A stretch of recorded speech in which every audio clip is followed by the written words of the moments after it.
నమస్తే ఫ్రెండ్స్, నా పేరు సాయి కృష్ణ ఆజాద్, సుప్రీంకోర్టు అడ్వకేట్. ఈ రోజు అంశం ఏంటంటే ప్రామిసరీ నోటు విషయం గురించి మాట్లాడదాం. జనరల్ గా ఈ రోజుల్లో ఏంటంటే ప్రామిసరీ నోటు గురించి చాలా మంది మనకు ఇంటర్నెట్ లో కూడా దొరుకుతా ఉన్నాయి. కాకపోతే విలువైన సమాచారం గురించి నేను మాట్లాడుతా ఉన్నాను.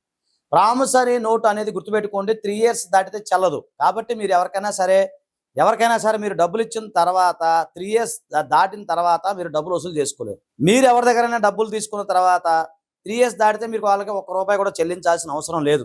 ఎందుకంటే ఇది నా యొక్క వ్యక్తిగత అభిప్రాయం కాదు. ప్రామిసరీ నోటుకి సంబంధించి లిమిటేషన్ యాక్ట్ ఏదైతే ఉందో అది ఆటోమేటిక్గా మీరు 3 years దాటితే మీరు ఎవరికి రూపాయి చెల్లించాల్సిన అవసరం లేదు. కాబట్టి డబ్బులు ఇచ్చిన వాళ్ళు ఎవరైతే ఉంటారో మీరు జాగ్రత్తగా ఉండండి. ఎందుకంటే ప్రామిసరీ నోట్ అనేది చూస్తానికి చాలా చిన్న విషయమే, కానీ దాని మీద అనేక రకాల జడ్జిమెంట్లు ఉన్నాయి. అలాగే మీరు గుర్తుపెట్టుకోండి, స్టాంపు లేని ప్రామిసరీ నోటు చెల్లదు. అది గుర్తుపెట్టుకోండి. చాలా మంది ఏం కాలే, మా ఇంటి పక్కనోడు, మా ఎదురుగుంటున్నోడు, మా చుట్టాలు అనుకుంటారు. అలాంటి చుట్టరేకాలు, ఫ్రెండ్షిప్, స్నేహాలు ఎవరైనా సరే అలా మోసపోయిన వాళ్ళు ఉంటే ముందు కామెంట్ చేయండి. ఎందుకంటే ఇది వేరే వాళ్ళకి కూడా ఒక చెంపపెట్టులాగా ఉండాలి.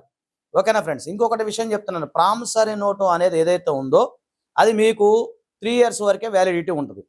దీనికి సంబంధించి మీకు ఏదైనా అపాయింట్మెంట్ కావాలంటే పై నెంబర్ని సంప్రదించండి. థ్యాంక్ యూ, నమస్తే, జై హింద్.